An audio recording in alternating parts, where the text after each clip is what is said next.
Je dire tout simplement que c'est une situation qui est regrettable. Très regrettable parce que ces dernières années, nous avons déployé des efforts monstres pour rénover et réhabiliter ce lycée-là qui est vraiment un joyau et une vitrine de Ziguinchor. Malheureusement, c'est aux environs de 23 heures que j'ai été informé par le proviseur vraiment de la mise en sac, n'est-ce pas, de l'intendance et comment dire encore, et tout le bloc euh, est calciné. Alors, le séance tenante, moi j'avais saisi les autorités pour que les sapeurs soient déployés, mais il y avait un réel problème de mobilité déjà dans la ville.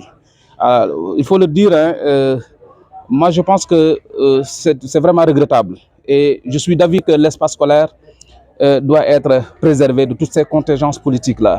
Et nous lançons un énième appel à tout le monde, à toute la communauté, de quelque bord que ce soit, pour vraiment préserver l'école de cette turbulence-là. Parce que si on se préoccupe vraiment du développement d'une contrée, on se doit de préserver l'outil de développement qui est l'éducation. Et au moment où les autres sont en train d'apprendre, nos élèves sont actuellement dans la rue.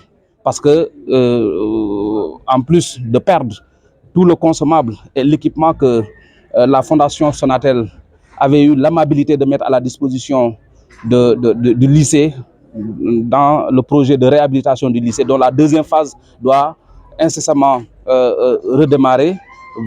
En plus de cela, les élèves n'ont pas fait cours et ils sont en train de déloger leurs camarades qui sont dans la commune. C'est vraiment regrettable. Nous sommes au dernier tournant vers les examens. Alors, voilà, une perte de temps sera toujours préjudiciable à la bonne marche et aux résultats scolaires.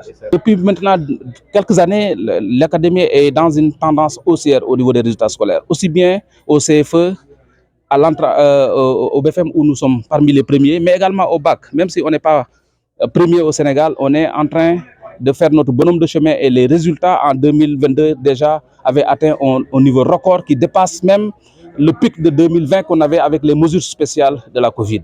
Donc on est dans une dynamique haussière qui devait être maintenue et on a déployé tout un dispositif qualité pour améliorer les performances des États. Mais ce genre d'incident, ce genre de situation ne milite pas en faveur vraiment de la bonne marche du système, ça ne milite pas en faveur vraiment de la promotion des résultats.